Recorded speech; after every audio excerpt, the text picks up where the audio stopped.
Okay. Well, good morning to everyone. I'm going to let another minute or two go so we can allow others to come on. I see we've got some people still coming on. Tina, are you there?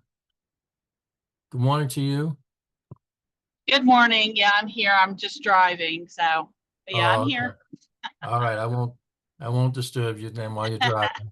No, you're fine. I just had to go restock one of our food pantries downtown. So I'm en route back to my home office. Okay. All right. Well, as I'm waiting for a few more to come on, I see Victoria. I'm glad you're able to come on, and I'm going to try to get started because I know you said you have only about 20 or 30 minutes to attend. But I wanted to kind of present um, something that many of you may find Yeah. very useful. Victoria, you there? Yes, I'm here. That Okay. that wasn't me though. Oh, okay. Okay. And if there's anyone on this call at any time that if you are familiar with the Getting Out app, I wanted to kind of discuss this app. It's a way of communicating with those who are incarcerated through text messaging as well as video calls. It allows them to contact you. They can initiate the text messages, or you can initiate that, or they can initiate a video call with you, or vice versa. Um, so it's an interesting app. I've been using it now probably going on maybe 3 years, 2 or 3 years. I want to say at least 2 years. And I have a number of contacts that I've been communicating with, and I have found it very useful. And there's been some who have asked me, to a little bit more about it. And I thought maybe, well, at some point, maybe we can just have a meeting and discuss this app.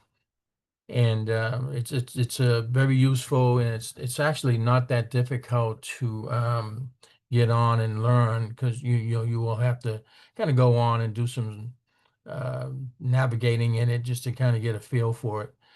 Um, and I don't know if anyone else has any experience with this app or have used it. Is there anyone on right now that has used this app in the past?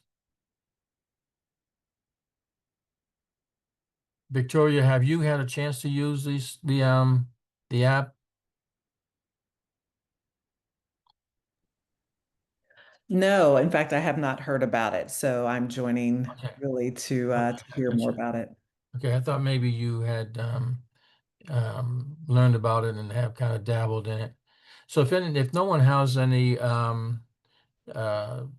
knowledge of this, I'm going to do a kind of like a slideshow just to kind of give you some basic ideas of what this app does and that sort of thing. And anyone, if you have any questions at any point, just feel free to interrupt and just ask a question. I'm going to share my screen, and I'm going to just share a PowerPoint um, presentation here. And I'm going to give a slideshow.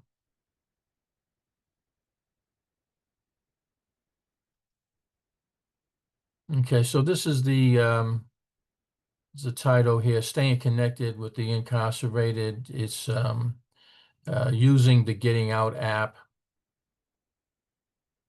Let's see. So basically, just go to the, uh, on the, go on your internet and just type in gettingout.com. And when you type in getting out, it's all one word, gettingout.com. When you type that in, you're going to get a screen that looks like this. and you obviously will not have an account if this is the first time you've been on here, but it'll give you this screen here, and it has a number of things listed here. You can log in if you have an account. If you don't, you can still um, operate this as a guest, and it allows you to make phone calls, visits, set up and schedule visits, deposit monies. And I want to make mention when they talk about deposits, the deposits could be money that's put on your account for you to be able to operate, because there is a cost to video calls, there is a cost to text messaging. The text messaging cost is very inexpensive. Um, and it will vary by facility, it will vary by state. So for example, I do have um, contacts in California, and they only charge 5 cents a text, and the text can be up to 1,500 words. I want to say something like that. It's a fairly large number, an amount that you can put, but they only charge like 5 cents a text. In the state of West Virginia, they charge 15 cents a text, which is still, again, reasonable. And you can, put a fairly large text message just for 15 cents. But you will have to have funds on your side of the on your side to be able to do that. Um, if you scroll down that opening screen when you type in gettingout.com, um, there's another screen, and this is what it looks like. It's where you can either create an account, and you can deposit monies. You can deposit money into the inmate's account. Um, you'll have to find out what's allowable, but um, most of these facilities will allow you to deposit monies on an inmate's trust account, and that allows them to receive text messages, or to receive video calls, or even to initiate video calls. Or you can just go to the third option, which is text messaging. Um, so when you come to this, you'll have another screen. It allows you to continue as a guest or to log in. Um, Logging in, of course, you have an account, and you can set up an account, but you can operate as a guest as well. If you're operating as a guest, and you obviously you will not have any contacts. You will not have any persons that you have been in touch with. So you can find one of the things that this does is help you find an individual. If you know the state, then you would select the state, and uh, and then they will give you a list. Once you press in, say, West Virginia in the state, it will have a list of all the facilities. And so once you put in the state, then it will show all of the DCR facilities within the state of West Virginia. And then you can choose that facility, whichever facility that you may know that the person that you're trying to reach is in that facility. And you can just select that facility, and then within that facility, if you don't know the name of the person, I mean, if you don't know the person, you know the name, or you possibly know the ID number of that person in that facility, then you can type that in. There's a search provision feature here. You can also make, if you have an account, you can make a deposit. I would caution you on, just making sure that when you are making a deposit, you know that the deposit is going to be either for you or for the other person, whichever you're trying to do that for. And it will make it clear, but you just have to make sure, because I thought one time I made a deposit and I thought I was putting a deposit on a person's account and I actually put it on my account, which didn't help that person. Um, One of the other things you can do is you can find out what each facility allows, what types of services it's available. So, for example, here, just as an example, I use the South Central Regional Jail here in West Virginia, and you can see that it makes available Visit Now on demand, so you can have a video call. They do allow video calling. They do allow text messaging. They do allow photo sharing. And I think that's important. I have individuals that I'm familiar with, and there are certain events that happen, and I take pictures of them, and I can send those pictures to them, kind of give them an idea of what's going on and some of the things that they might want to be able to see pictures of. There might be pictures of their family or friends and that sort of thing. And so not every facility allows photos. And keep in mind, every time you make a text message, before it goes, they do a security check on it.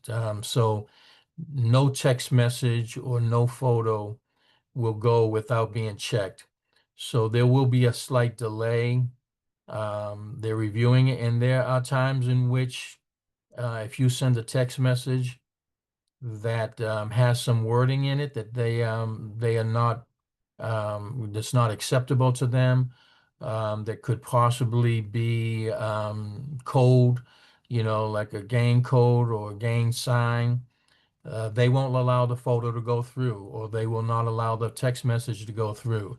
I would say that 90 to 95% of my communication has gone through, but I have had some pictures rejected that I was trying to send to an individual of their children, that there was a certain event. I don't know exactly why. They don't explain why, but it will tell you that it was denied, that it did not go through.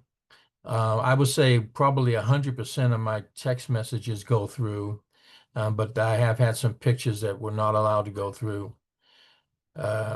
Tablets, that will tell you that they have their own individual tablets, that they can contact you. In some places, they may not have that.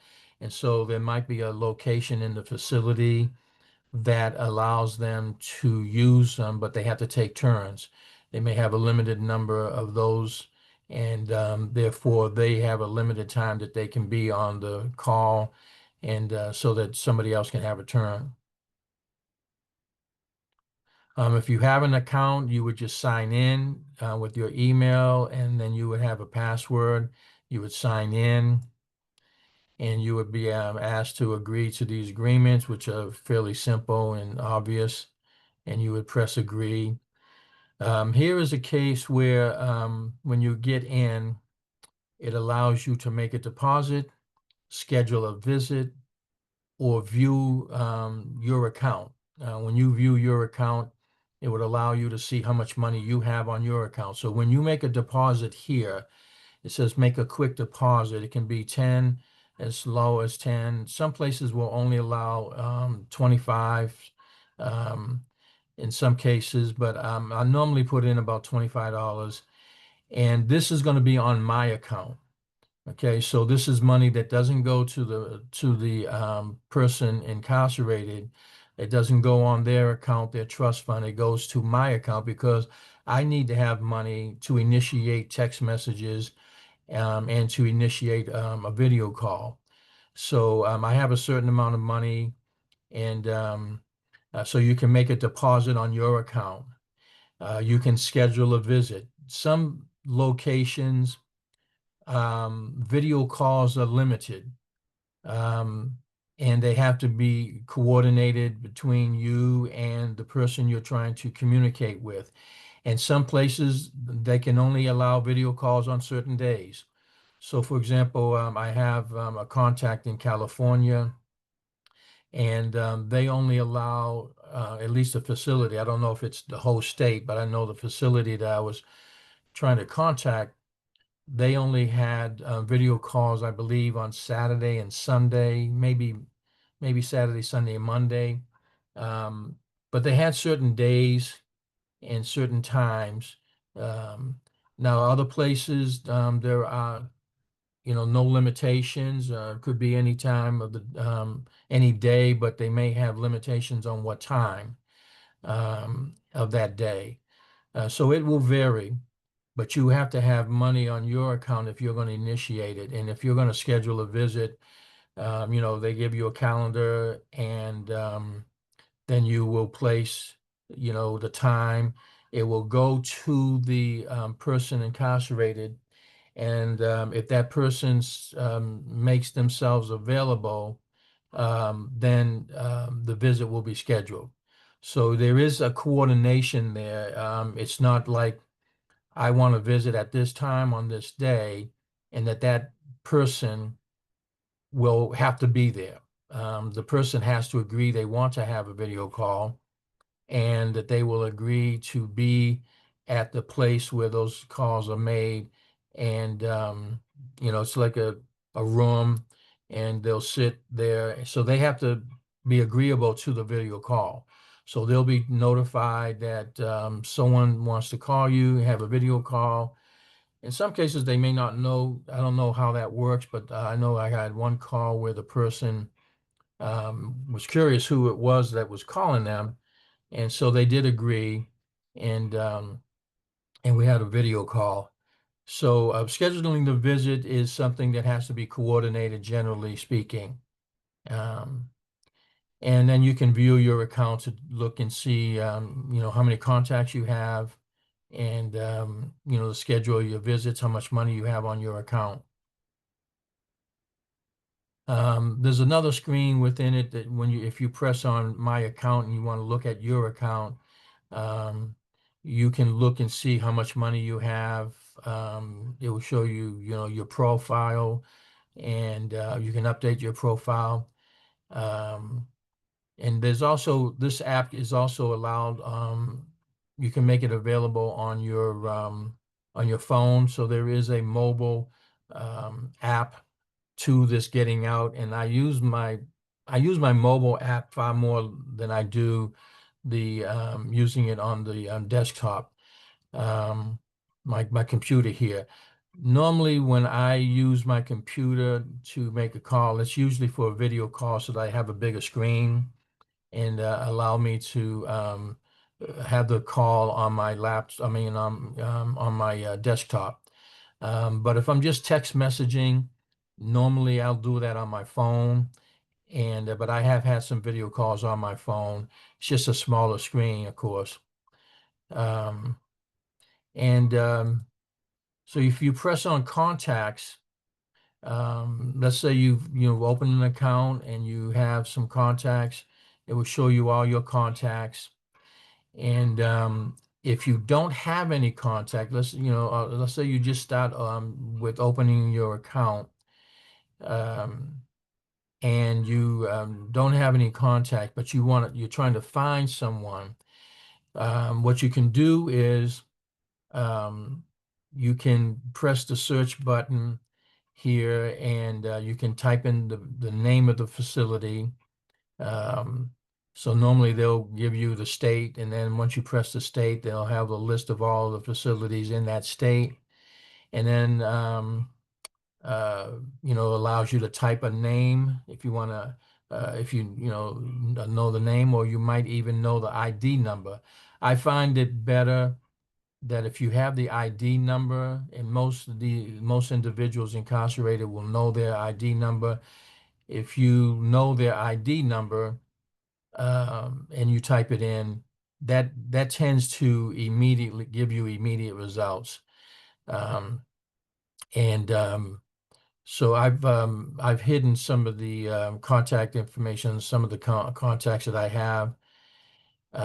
You press on the trying to locate the facility, and you'll get a drop down. Like this is, for example, West Virginia. These all of the DCR facilities. Now, there's a whole lot more that's being shown than being shown here on the screen, but I'm just showing you the certain, just some of the ones that the screen allowed to be seen. And it has all the West Virginia facility. You can scroll down until you find the facility and press it in there, and then type in the name of the person. You'll have to also determine if it's an adult facility or a juvenile facility.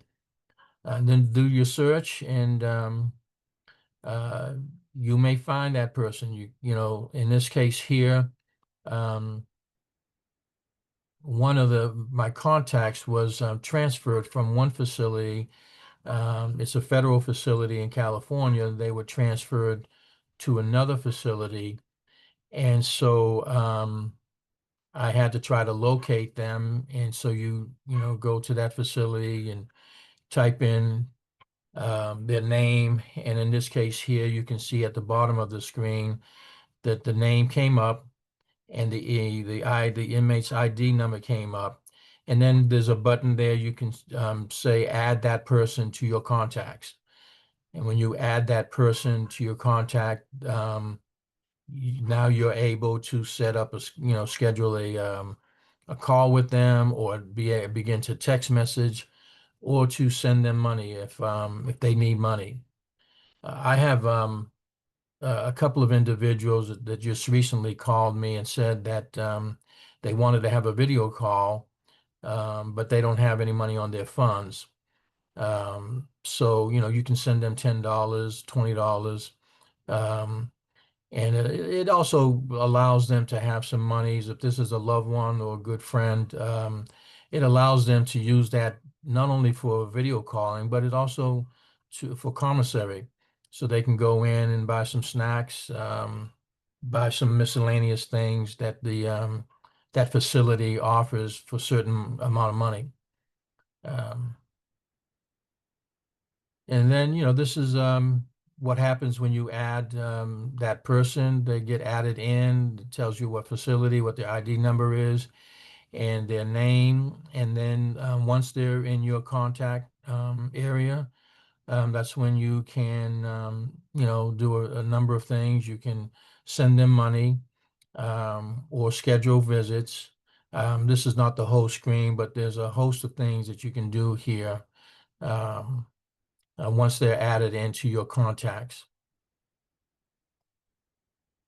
And then you can press on a contact. There's a plus button by it. You can press on that plus button, and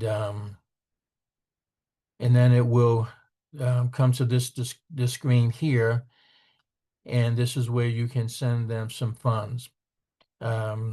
You'll press down on the select button of what form of payment you're going to use, a credit card or debit card, whatever, and then put in the amount of money that you want to put in. There's a fee that they'll charge you. It's really a nominal amount, and that will go to their account. And you'll notice it says trust fund. That's a trust fund for that particular person in that facility. And then when you go to the home page, if you go to the home page here and you have a certain number of contacts, here you can see the various things you can do. You can put a deposit on their account. Again, that's going to be on their account as opposed to your account. You can send them messages, or you can try to do a visit. Now, there are some places where the video calls are not as strict in terms of having to schedule it. For example, I had a video call with an individual, and we text message, and it said, hey, I can have a video call at 2 o'clock today. And if they agree to it, then either I can initiate the call, or they can initiate it, but it's not going through a formal process. There are some facilities where the facility has to know about it. You arrange it, the facility sets it up, the facility will If it's, they will go to the inmate and say, hey, you have a call, and they bring you to the room that they have the video calls.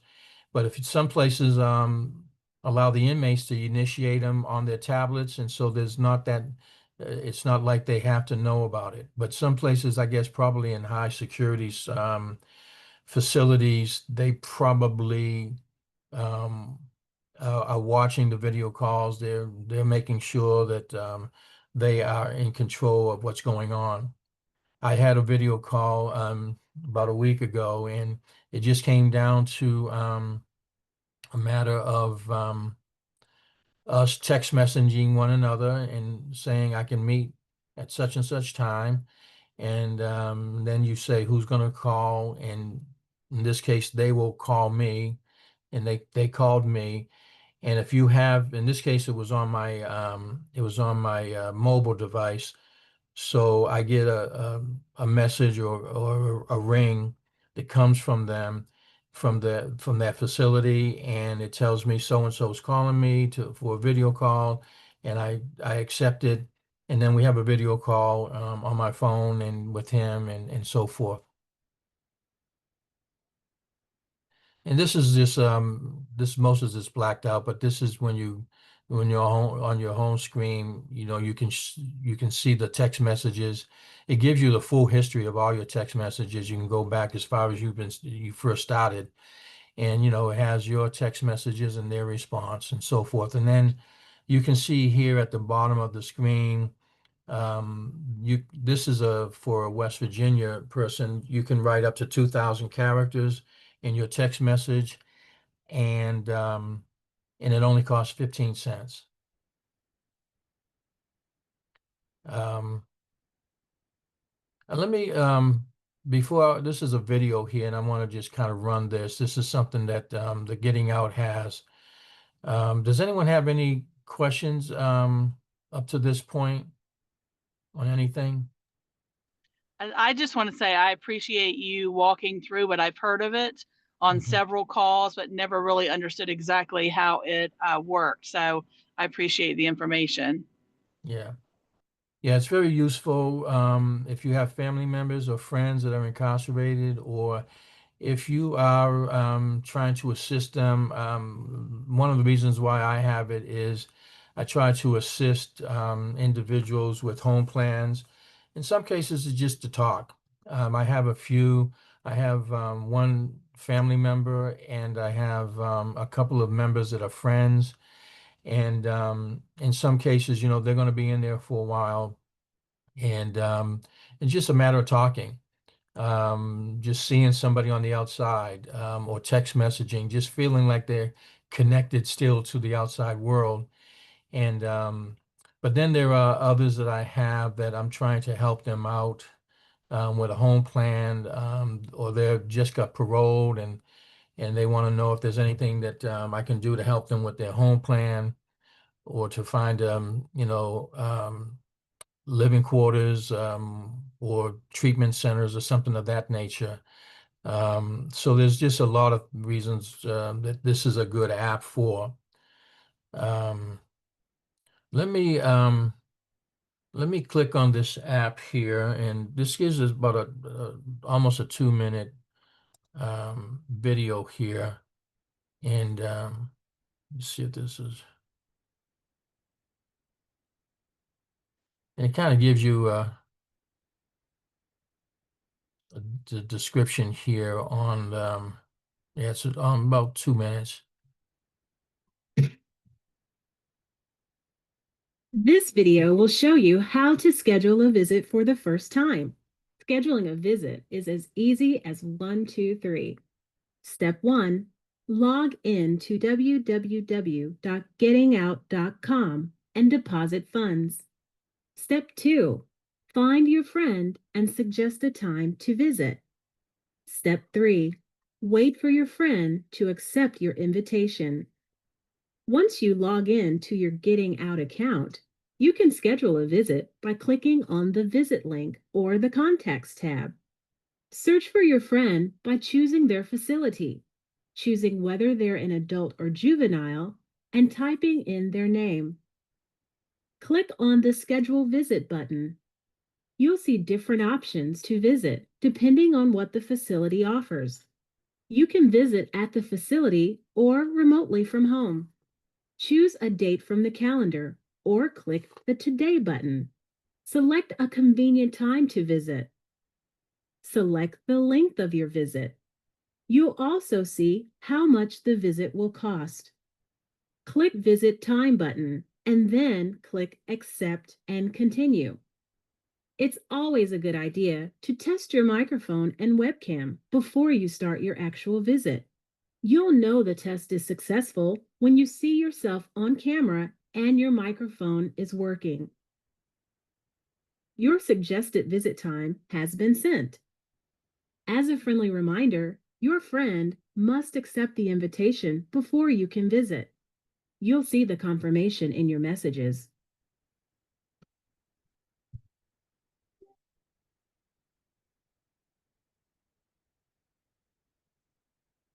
That's a kind of, very condensed um,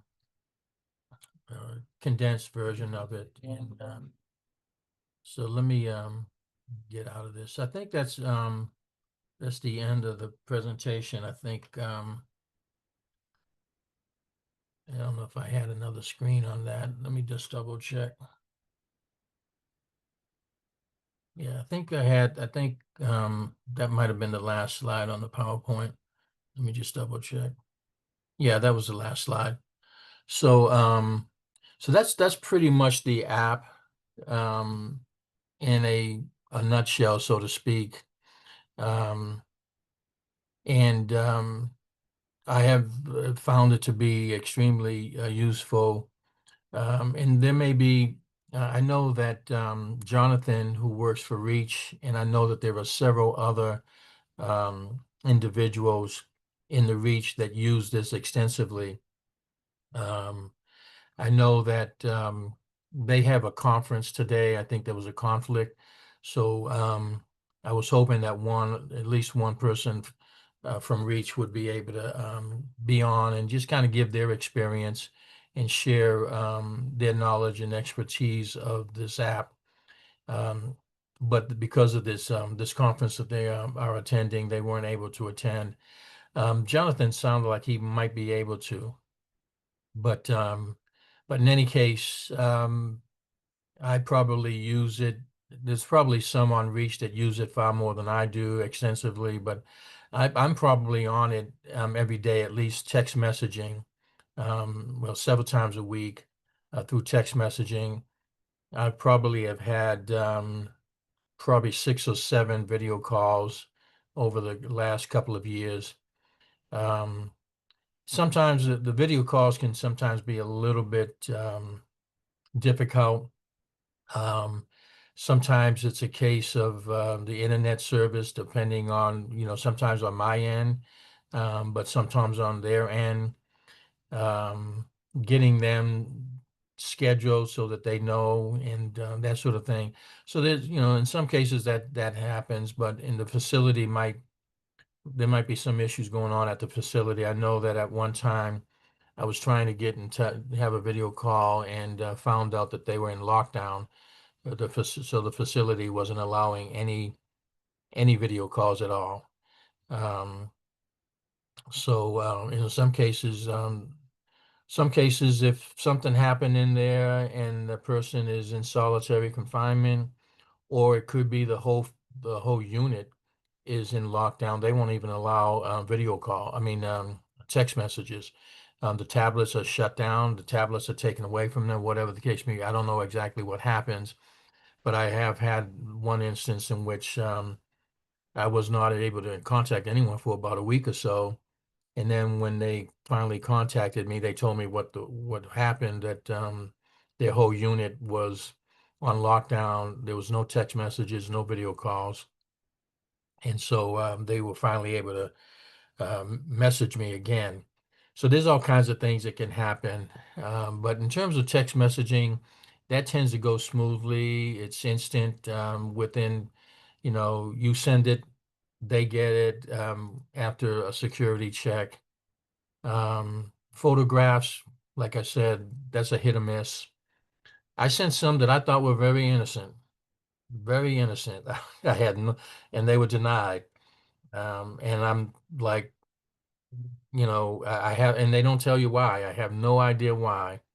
Um, I think in some cases, if it's showing too much, if it's a female, and maybe if it's a little bit too much exposure in terms of what they're wearing, that might be a trigger.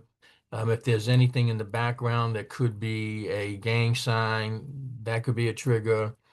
But I sent a picture of a young, 7 or 8 year old, and he was the son of the individual, and you know that I guess the facility might consider that, even though that's his son, and they don't know whether this person has a sex charge. They don't know if this could be considered an inappropriate um, picture. But I would say probably 50 to 60% of my photos have gone through, and that probably depends on the facility as well. But I've had a good number of my photos not allowed to go through, and I have no explanation as to why. Um, but that's pretty much everything that I can share on this app. Anyone have any thoughts, any questions, any personal experience that you've had with it, with the use of it?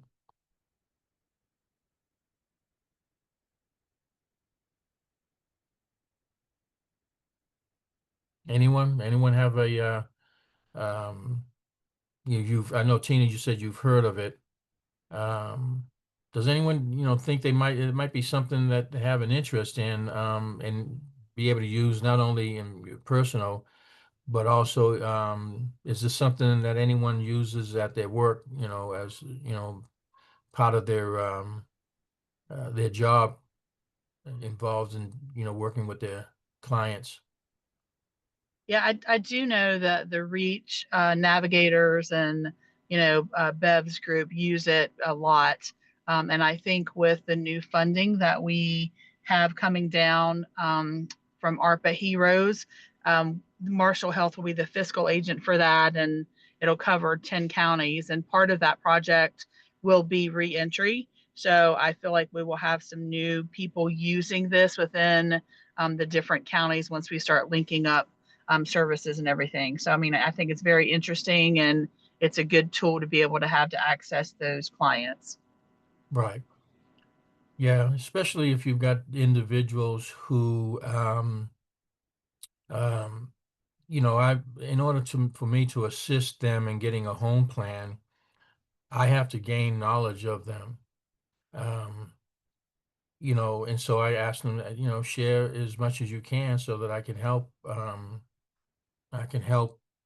with, with the basic information. Do you have substance abuse, substance use disorder? Do you have, sex charge? What are your charges exactly? And that sort of thing. But I know I'm seeing T. Thomas with a response. Some reasons they could be denied if they have a filter on them, if they are a screenshot and with children. Yeah, definitely. If they are or have ever been victim of the individual.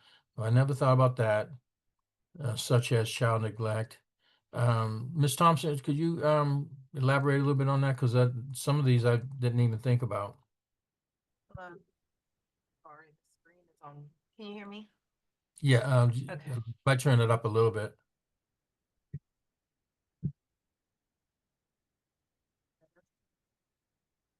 Can you hear me? Yes, we can hear you now. Okay. Yes, you know, well, I don't know if anybody knows, but I've worked in a prison. Before this job, I was in a prison setting for about 9 years. So, I do know some of the pictures. Um, I know some of the reasons that the pictures get denied. A lot of times, if it's a drug charge or a violent offense, the children were present or in the household. So a child neglect charge comes with that, or child Oh, endangerment. Wow. And if the child was named in their offense, then they can't receive photographs of them. So that could be a reason. And with the sex offenses, of course, past or present or domestic violence offenses. So a lot of times, if there's pictures of children sent in, I believe they have to be on their visitation list, Hmm. be approved. Yeah. Wow. No, that can't be the case with all pictures, because I know some of the guys have gotten pictures of their grandkids that lived in different states. Hmm. So they don't have to be on the visitation list. Yeah, I've only sent pictures to two people. Mm, One is a family member in California, and now he's been transferred to a federal facility in Arizona. mm. I need to say this, that I'm having a hard time contacting him because they do not use getting out. They use some other Oh. thing. It begins with an S, and my niece, his sister has the contact Mhm, information. Said getting out, they don't use getting out. It's there's some other app or some other mhm, thing. So that's part of the problem. But I've sent pictures to him, and I say all of them have gone through. But there's an individual, a friend who's in here in West Virginia. mhm. I have sent him pictures and quite a bit of pictures because I just want to keep him in touch with his family, his children.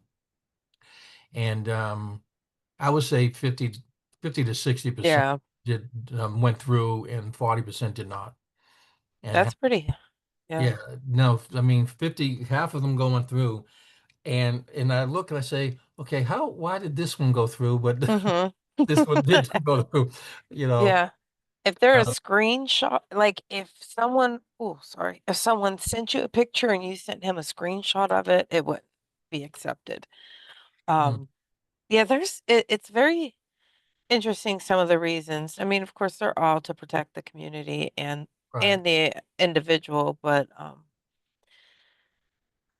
I mean, I can't imagine that, like, of course, if it's a kid in a bathing suit, it's gonna be, you know, Well, I, rejected I or took, something. I took, I deliberately took this picture in a way where I didn't have, his son, goes to my church and Mhm, out of our youth group. He's 7 years old. And so I took the picture, in him in front of a white wall. So mhm, there'd be yeah. No nothing, insignia, fully nothing. clothed. Yeah. And it didn't go through. Hmm. He So might, the kid might be named yeah, in a, a current or past offense. yeah. So, So, but you yeah. you put here some other things here, child neglect, endangerment, and so forth. Mhm. Yeah, I they don't give you any explanation either. So, Yeah. uh, No, they don't. Um, they do give the individual an explanation if they ask. oh, they will tell that person Hmm. at the end that we had to deny this and for this Yes. reason. Our facility did, at least. I was at Town for almost 8 years. Hmm. And our facility did let them know why it was denied, if it was Okay. something like that. So, Okay. but All right. And what's your first name? Is it Thais, Thais? Okay. yes. Yeah. And you just I started at Proud, which I've yeah, been at Proud now since December. So, yeah. yes, I'm enjoying it. Well, thank you for your input. That kind of helps me a little bit. Absolutely. Yeah. Anyone have any other thoughts or questions? Anyone using the app at their job or just personal? All right. Well, I appreciate your time. I know we had a number of conflicts. Victoria Boxdale had to leave. She told me she was going to be only on for about 20 or 30 minutes. I'm trying to help her learn more about this as well. She's really wanting to be able to use it.